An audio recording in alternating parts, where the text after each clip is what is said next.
Welcome to the Smart Property Investment Show with your host, Phil Tarrant. Welcome back and thanks for tuning in. I hope by now you can tell by my accent that I'm not Phil Tarrant, thankfully. Phil's still away, so I'm stepping in to take his place. My name's Alex Whitlock. I'm Phil's business partner.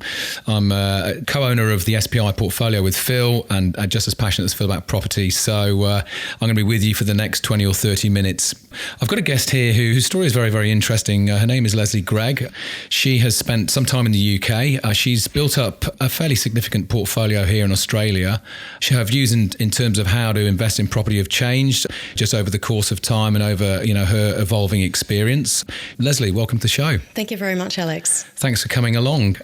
So just, you're not a fellow POM, but you're sort of almost a fellow POM, at least by half birth. I am. So you have an English father. I do. English father, yes. And just looking back, your property journey started in the UK. What took you out to the UK in the first place? It did. I moved to the UK when I was about 26, as many Australians do, to travel and to have that experience. So I ended up staying there for about 10 years and had a great sales career. So that's really where my property journey started. And in the UK, were you sort of based in London? Whereabouts were you located most of the time? Okay. Absolutely. In London and, pretty much central London. And that's a property capital. It's just absolutely all around you in the UK, but particularly in London. They live, breathe and eat property over there. Absolutely. Very similar to Australians in that respect. And property there, the opportunity was intense, I guess. It was a really, really good opportunity to start, a property journey, I guess, that I've continued and will continue, I guess. So going back, I guess, taking a couple of steps back, prior to sort of making your first investment, what motivated you, or when did you first sort of feel that you wanted to sort of put some investments down, and what was sort of the background to that? So I guess I had, I'd accumulated savings and I was very intent on making the most of my money, I guess, and the hard work that it took to save that cash. So I bought a fairly modest property at first, and I did see that there were other people that were profiting from property development, from refurbishing property, and, it's a very, very big thing to do, I guess, in the UK. There's a lot of opportunity there, a lot of old properties, and that's really when I first got involved. So I started with a very modestly sized property. It was a 2-bedroom apartment. The opportunities... In London? That's correct, yes. Yeah. Yes. So just going back to, so this was around about what year was this that you went over to the UK? Yeah, okay. So it was around about year 2002 I would have bought my first property. Wow. Yes. So, it was, so that was the first one, and I just continued as I was there for 10 years to buy more properties, to refurbish, to go to auctions, to find, over time, more expensive properties, I guess, and properties that I could make more margin out of refurbishing. So you'd saved the old-fashioned way, you'd put your pennies away? I did. Stored them away? I did. And the first property was not one that I lived in. They were all investments. I didn't live in any of the properties. I rented and lived in rental accommodation. But I did. I saved the pennies, I put them into property, and then I recycled the equity and I continued the process. So for people who are not familiar with the UK market, there's no negative gearing in the UK. It's a different structure to how we have in Australia. And I'm not very familiar with the London market, but typically in the UK, rentals, certainly were a little bit higher. What kind of rental were you getting on the apartment that you had in the UK? How was it going in terms of balancing up the mortgage repayments? Oh, look, well and truly, the mortgages were taken care of. I had a reasonable amount of equity. I was going into those purchases with, 15, 20% equity. So I had saved, I had made some money on each property before buying the next one. And, and that allowed me to then, maintain my lifestyle and then continue investing on the side. I guess it was my side hustle, if you like, was to invest in property. So it was always very profitable. And then, over time, I guess I built up the equity to buy something that was closer to something that I would, like to live in. So my main lesson, I think, from investing there was start small. You won't buy what you want first time around, it's likely, which was my case. Yeah. And then just over time build up your capital, and then you'll be able to afford something that is closer to what your dream is. So how much, the 2-bedroom apartment that you bought, how much was that? What was the price on that when you bought it? Oh, back then it was under £100,000. No. So it was probably about £80,000 from memory. That's incredible. But you know what? You look at prices really anywhere, you go back sort of close to 20 years and you just look at the amazing difference in price to what you're looking at, particularly looking in the Sydney market.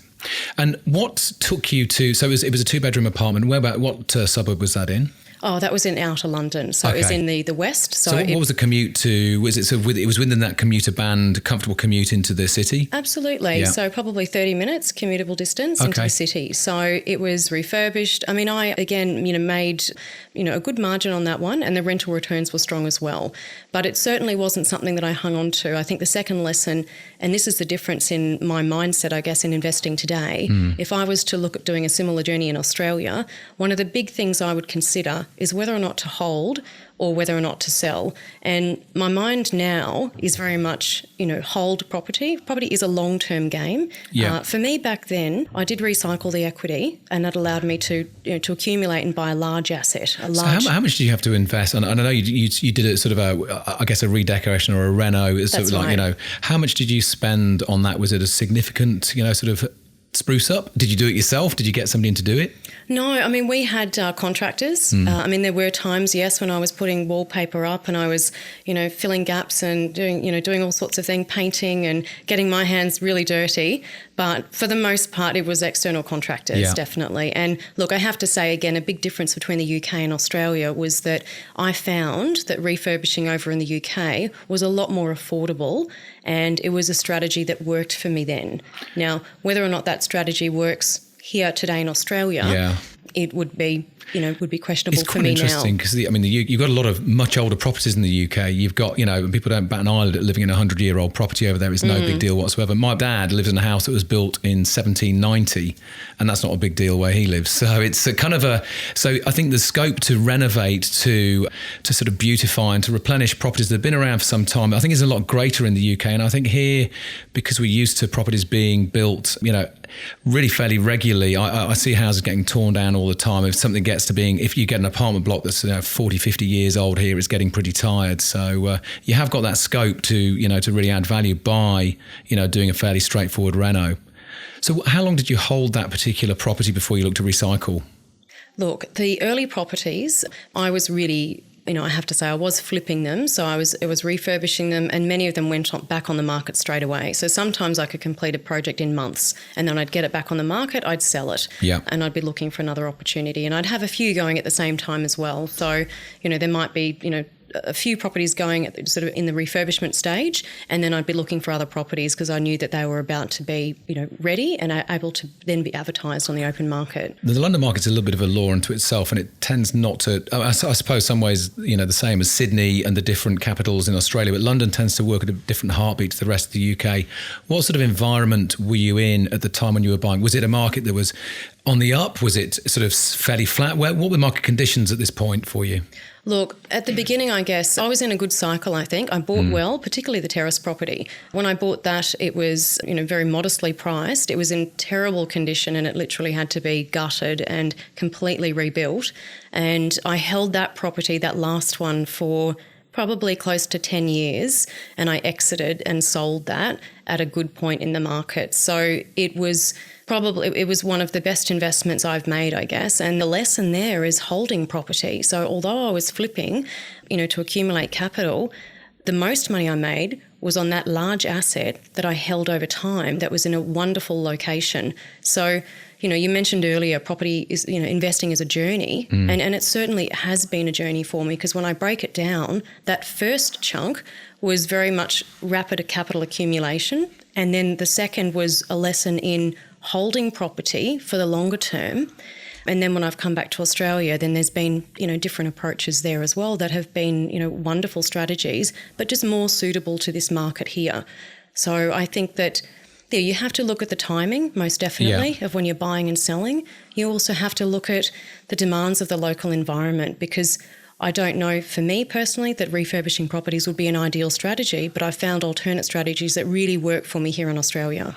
So approximately how many properties did you flip in your time in the UK? You were there for 10 years. How many did you turn over that period of time? Oh, look, there was probably, I don't know if there was 20, but between maybe 15 Very properties.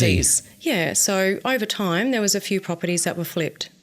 And in terms of financing, you were, I assume, did you have, were you on a work visa or did you get permanent? Oh, you're British anyway, aren't you? I am, yes. So that's great. So that's right. So you had no problem in terms of financing. You don't have the challenges about, and it's a lot easier, I think, for foreign investors in the UK anyway. I don't think it's quite as challenging as it can be in Australia.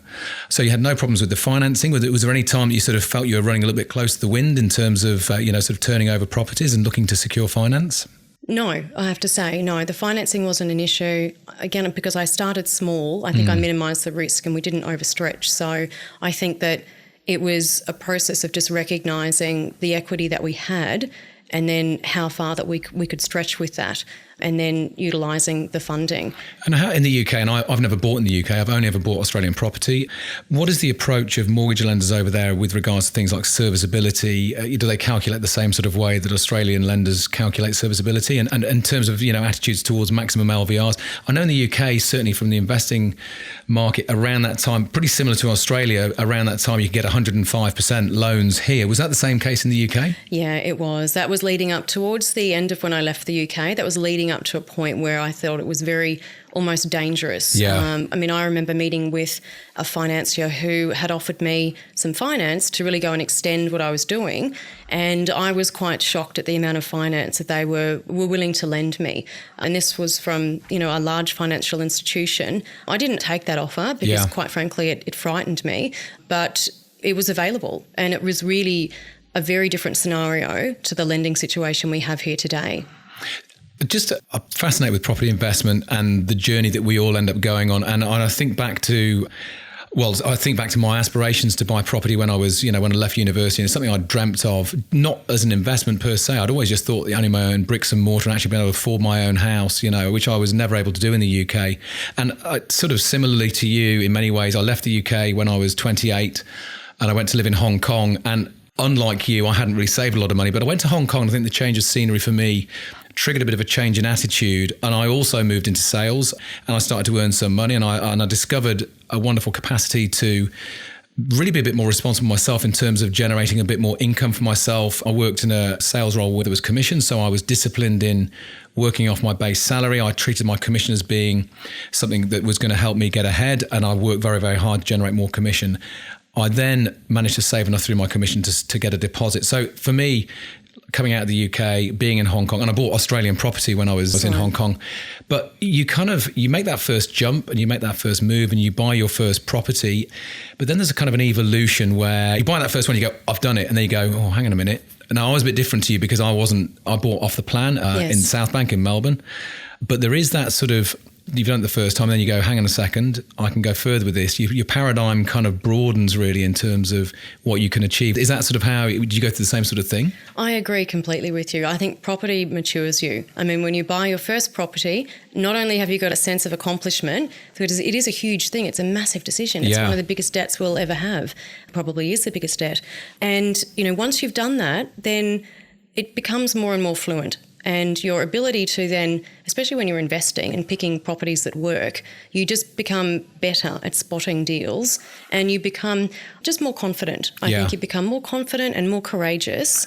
And I think that things that you thought that you wouldn't invest in at one point, like for me, townhouses, for instance, I thought, well, I'm not going to look at building townhouses. There's too many risks and I don't really want to develop anything as large as that.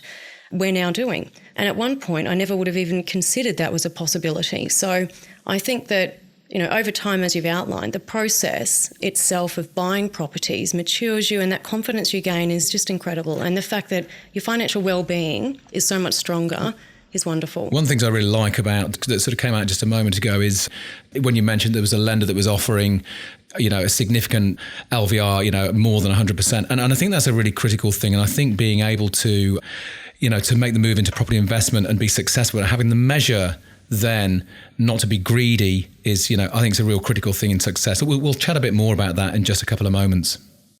Welcome back. Look, I'd just like to have a chat about really sort of your time after you moved on from the UK. So just to recap, you had probably bought and sold around 20 properties, but you'd left with a legacy of a terraced house, which you held on to, and you came back to Australia. Just give us a little bit of details about the nature of the terraced house, how big it was, what the approximate value was at the time when you left. Yeah, so that terrace house was a 5-bedroom, 3-level, in a prime location in Islington. So it was a really great property. It was the sort of area that I liked. So it was, as I said earlier, it was a location that was more in line with my, like a sort of dream home in London. Yeah. So I liked it. I ended up moving into that property. It had been rented for a while, but I did move into it and live there. But when I sold it, I bought it for about £310,000, and then I sold it for close to £1 million. So it was a really good deal. That's a fantastic property in that location. It was wonderful in that location. And at the point that so when you purchased it, you would have, I know you'd been sort of building up your equity by recycling. What sort of loan did you take out when you bought it for the sort of the £300,000 mark? Oh, I probably had 30, 40, 50% equity. Yeah, okay. Yeah, it was considerable. So there wasn't an issue with that. I also had invested some money into managed funds and other financial products as well to sort of balance my portfolio. But I had a good sort of chunk of deposit in that home. So that's a fantastic story then, at sort of acquiring that at that price at around about sort of 50-ish%, LVR, to then sell that for £1 million further down the track. And what was the time frame for that that kind of property in that kind of location? 5 bedrooms, 3 stories is, it's a fantastic asset. So yeah, £1 million is really, sort of a very tangible figure. So when did you sell it? How long did you hold that property for? So I held that property for 9 years. Okay. It would have been 9 years. So that was a whole cycle, I guess. Okay. So let's jump to when you came back to Australia. So you had this asset, but you came back to Australia and you now are ready to start your journey in terms of investing in the market here. And up until this point, you'd not bought in Australia, is that correct? Yeah, that's right. I'd never bought in Australia. So I came back to Australia at the age of about sort of 36. And then I thought, right, okay, well, I need to buy a property. I've never bought here, and went back to Queensland, which is where I'm from originally. So I bought property there. And I started, quite a different property development journey there, which was subdividing blocks and building secondary homes. So just in terms of your career, did you come back with a company from the UK, or did you just go, right, I'm coming back to Australia, look for a new job? Is that so? Who did you work with? What was your sort of pathway in terms of career? I know you worked in sales. I did. So I worked for a large analytics provider. So my background, whilst I have property on the side, has always been in sales leadership and sales roles. So business development, account management type of roles, which I loved because you had the opportunity to travel, and it gives you incredible flexibility, and it's just a wonderful career. So I came back to Australia, looked for a job, and started with that company back in Brisbane, which was sort of my home territory, I guess. And it was there that then I bought my first property in Queensland. So how long was the gap from getting back to actually getting going again and getting back in the investment market? It was pretty quick, actually. Yeah. Yes, pretty quick, because I felt that, I just needed to, sort of get some roots and establish myself here. So, it would have been within a year that I purchased the property. So renting in Brisbane at the time when you came back? I actually was on the Gold Coast. I was living on the Gold Coast, but commuting up to Brisbane. Yeah. So, and yes, I did. Yes, I rented, and then I bought properties that I could subdivide. So tell us a little bit about what was your first sort of experience in the Brisbane market or in the Queensland market? What was the first place that you bought? Look, again, what I did is I found a mentor who was successfully making a good profit off property. And she happened to be on the Gold Coast, a good friend of mine. And it was from her that I really learnt, a strategy which has stayed with me till this day, I guess, which is finding sites that have the possibility to be able to subdivide and make equity in a reasonably short amount of time, usually 12 months. And then the challenge for me was then working out, well, do I hold or do I flip? And this is where I've become, I guess, a little bit more wise in that area, I think, and engaged financial planners and specialists that have really helped me to create, I guess, a more clear map of where, my property journey is going to go. So most of those I hold. There's not a lot of scope for subdividing terraced houses in London, is there? No, there's not. Absolutely not. Yeah. So you've come back to Queensland. You've got now just this scope of these wonderful big blocks. What sort of size block was it that you sort of focused on in terms of seeing potential? Okay, so Sydney people will laugh at this, most definitely. So 4,000 square metres, so huge. I mean, in Sydney... That's a farm. It is, yeah. It is a farm. And, but look, it's a different... it's a different location. It's these are, I guess, more acreage-sized properties, aren't they? So, and some of the planning law traditionally has allowed for people to put a secondary dwelling and then to subdivide, which is what we did. And what kind of houses or kind of homes would be sort of in existence there, and how would you sort of view how you go about subdividing and what you could build as an additional property on there? So this is where it's really important to have a really good team on your side as well, because you need to have someone you can trust, an architect, a planner, someone to sort of help you navigate the planning law so that you don't make a mistake that's very costly. So that's the first thing. Look, I was lucky enough to have a mentor that introduced me to a lot of those resources, which I leveraged and have developed some really good relationships with people. So they were able to tell me pretty quickly what the capability was for a particular block. But I knew what to look for. Yeah. I would then get them to help with that particular piece of due diligence. And then we would then go through an exercise of, again, looking at the local area, finding out what type of properties were selling and what the demand was and what people were looking for. And then catering, to those needs, I guess, and then building something that was going to meet, the demand of the buyers and the renters in that local area. So at the point when you came back and you'd previously in the sort of the run up, apart from the terrace house that you'd held, you'd been, sort of creating equity and then selling the properties. Was your view when you first came back to Australia to continue with that path, or had you sort of realigned your strategy in line with the market you're in now? That's a really good question, because the first property I bought, you're exactly right, was a refurbishment project. Okay. And that's a home that I have today. It's rented. It gets a great rental return, but it was not anywhere near as profitable as that particular strategy was for me in London. And look, if I was a builder and if I was doing, all of those trades myself and had a team, then it would probably be more profitable. It would be. So for me, that just wasn't practical. Some people love that type of thing. I mean, I had enjoyed great success through that strategy in the UK, but it just didn't work for me here. So I didn't lose money. I didn't make a great deal either, but it's an asset that I've kept and I'm renting. I think you make a really good point, and I think some people do love it here, but I think there's, unfortunately, people get this kind of rose-tinted view of what they can do with a property, and they'll see a shabby kind of fixer-up and they'll get this idea that they can sort of put some blood, sweat and tears in and sort of a lick of paint, and they're going to create a huge amount of value. But the market is very different here. The property is valued in the UK, not just the sort of, it's very much a land-based valuation in Australia. And so, and as you say, unless you're a builder and you've got access to, sort of wholesale rates in terms of refurbishing a house, you can end up doing something. It can be a labour of love, and, sometimes the juice isn't worth the squeeze. Absolutely. I totally agree. And that's exactly the experience I'd had in that first property. We refurbished it to an investor spec and then the appropriate spec for that area. But in terms of, the valuation, did we make $100,000? No, we didn't. We covered our costs. We made a tiny margin and enough for me to learn, well, okay, this is not a profitable strategy. I need to look at something else. But I also bought it in with another factor in mind, which was the location was very close to infrastructure and a lot of other things that would mean that it was going to be a continued, a very positive rental investment, which it has. It's never been vacant, so... Lesley, I'd like to have a chat to you in a second, just to find out, sort of what your goals and objectives were, when you come back to Australia. But we'll talk about that in a couple of moments. Welcome back. Lesley, we're just keen to get an idea from you, sort of now you're back in Australia, get a little bit of a snapshot in your own mind about sort of what your longer term goals were with property, because you've been very successful in the UK and you left with a wonderful legacy with the terraced house. So now you're in Australia. What were your sort of goals at this particular point, going back to when you sort of landed and you made that first investment here? Okay, so I guess my ultimate goal, if I'm honest, is basically to have a life where we spend half of our time at Lake Como in Italy. My husband's Italian, and the other half in Australia. Both countries are beautiful, but we also want to travel a lot. So my ultimate goal, to answer your question, was to make sure that we had an asset base that was going to allow us to have that degree of flexibility. And on that basis, freeing you from the need to do a day job, something that's going to, not just an asset base, but something that's going to generate cash flow, I assume. So it's really looking at sort of liberation, financial liberation, and the freedom to do the things that you want. Yeah, and look, it's not an easy journey, because I think one of the things that people may not realise with property is property gets you a great asset base.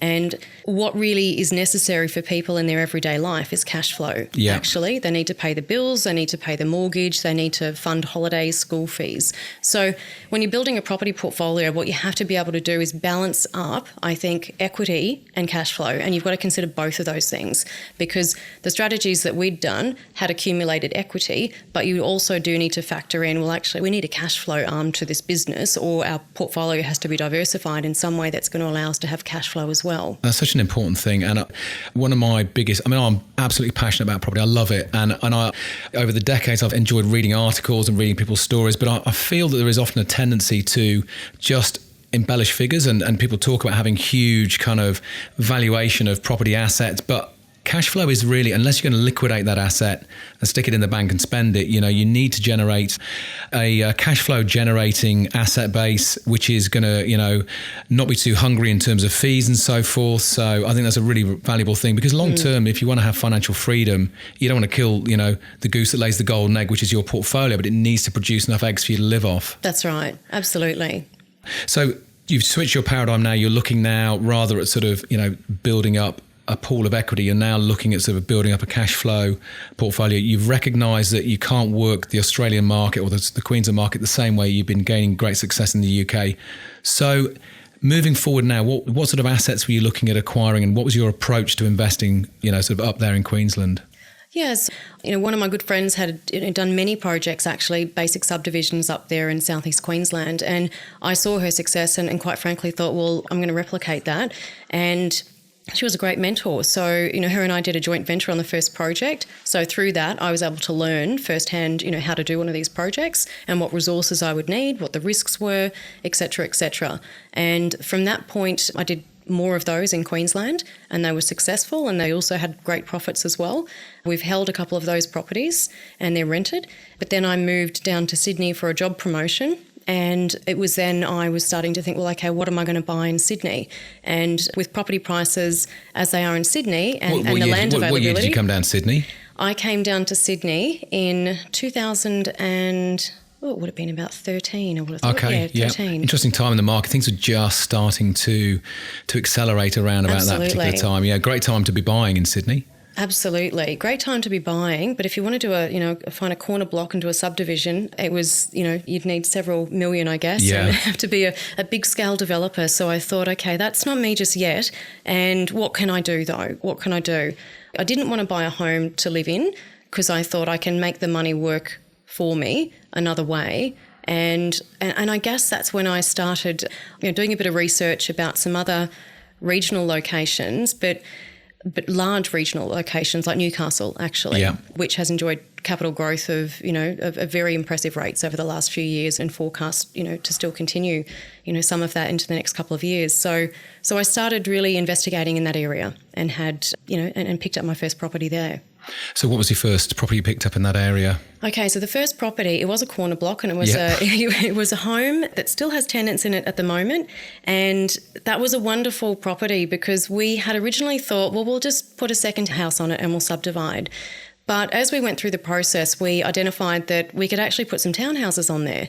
And even though the land was a little bit shy of what we needed, we still managed What size was the block?